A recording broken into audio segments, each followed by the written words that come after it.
بسم اللہ الرحمن الرحیم۔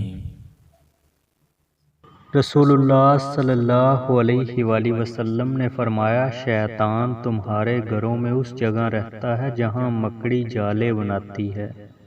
اپنے گھروں میں مکڑی کے جالے مت رہنے دیا کرو، کیونکہ اس سے گھر میں غربت و پریشانی آتی ہے۔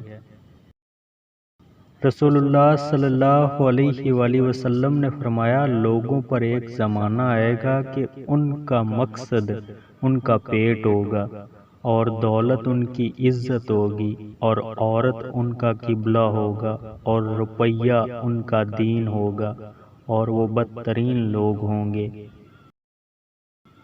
رسول اللہ صلی اللہ علیہ وآلہ وسلم نے فرمایا، پیٹ کے بل مت سویا کرو، کیونکہ اس سے اللہ ناراض ہوتا ہے۔ جو شخص پیٹ کے بل سو رہا ہو اس کو بیدار کر دو، اس لیے کہ پیٹ کے بل سونا جہنمیوں کا طریقہ ہے۔